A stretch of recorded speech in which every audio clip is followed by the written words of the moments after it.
ये जो पंखा आप देख रहे हैं, चाचा जी का पंखा नहीं चल रहा था तो उन्होंने बोला कि आकर देख लो, तो हम वहाँ पर गए और टेस्टर से सबसे पहले हमने देखा उसकी सप्लाई आ रही कि नहीं।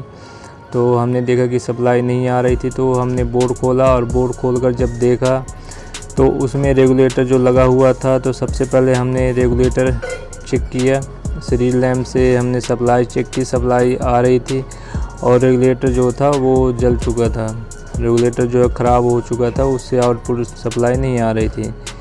तो फिर हमने डायरेक्ट करके और फिर चालू करके देखा, फिर भी पंखा नहीं चल रहा था। रेगुलेटर हमने निकाल दिया, स्विच को ऑन करके जब देखे तो पंखा नहीं चल रहा था। फिर हमने सोचा क्या हो गया, फिर हमने सीधे पंखा खोल दिया, नीचे उतार लिया और नीचे उतार कर अब हम उसको मतलब पूरा खोल के देखेंगे, तब जाके पता चलेगा कि अंदर क्या है और इसको चेक भी करेंगे। तो ये देख सकते हैं, ये हमने पंखा खोल दिया और इसकी तार जो बीच में फंस रही थी, तो इसको पहले चारों तार को मतलब बीच में कर लेंगे ताकि अपना ऊपर वाला जो पंखा का पल्ला है वो बढ़िया से निकल सके। और फिर आराम से हम निकालेंगे और ध्यान रखेंगे कि कोई भी तार डैमेज ना हो। और खोलने के बाद में ये जैसे ही हमने खोल के देखा तो स्पार्किंग समझ में आई, तो हमने सोचा सीरीज लैंप से चेक कर लें। सीरीज लैंप से जब चेक किया तो स्टार्टिंग वाली वार सही बता रही थी और रनिंग वाली जो कॉइल है वो कंटिन्यूटी नहीं बता रही थी। तो हमने सोचा मीटर से भी चेक कर लें, तो ये पीली वाली स्टार्टिंग वाली कॉइल है, ये बता रही है कंटिन्यूटी, और जो रनिंग वाली है ये कंटिन्यूटी नहीं बता रही, मीटर में आप देख सकते हैं। तो हमने सोचा क्या किया जाए, फिर खोल के देखा जब, तो रनिंग वाला कॉइल जो है बीच से एक तार टूट गया था। तो हमने सोचा अब क्या किया जाए।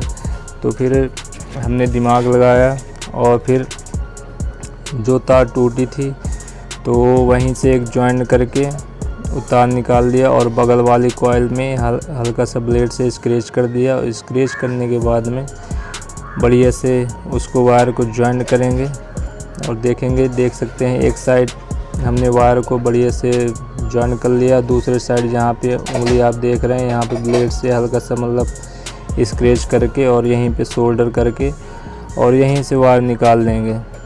और उसके बाद में ये देख सकते हैं सोल्डर हमने कर दिया, ऊपर से ही कर दिया, कौन ढूंढता रहेगा, इतना टाइम किसी के पास नहीं है। और ये वाले भी सोल्डिंग कर दिया है और कंटिन्यूटी चेक कर लिए हैं, कंटिन्यूटी बता रही है। एक बार आपको भी दिखा देते हैं, ये स्टार्टिंग वाली तो पहले ही बता रही थी और रनिंग वाली नहीं बता रही थी। तो अब देखते हैं रनिंग वाली बताएगी कि नहीं बताएगी। तो देख सकते हैं रनिंग वाली भी कंटिन्यूटी बताने लगी है। अब क्या था, अब बारी थी पंखा चेक हो गया दोनों बढ़िया तरीके से, अब बारी थी पंखा को फिट करके और लगाने की।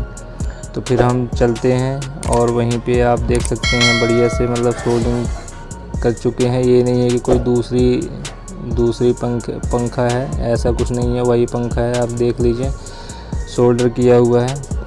और अब इतना सब काम होने के बाद में चलिए फटाफट हम फिट कर लेते हैं। फिट करना तो सब कोई जानता ही है, फिर भी दिखा देता हूँ मैं किस तरह से फिट किया जाता है। बड़ी सावधानी से फिट करना है और ये ध्यान रखना है कि वायर कहीं कटे फटे ना, क्योंकि बहुत पतली वायर रहती है। देखिए पंखी भी फटाफट लग गई और फटाक से टाइट कर लिए। ये हम कंडेंसर वाला स्ट्रिप लगा दिया, कंडेंसर भी लगा दिया, कनेक्शन कर दिया। चलिए अब आपको चालू करके दिखाते हैं। ये देखिए अपना फ़ैन जो है फटाफट स्पीड में चल रहा है। Like subscribe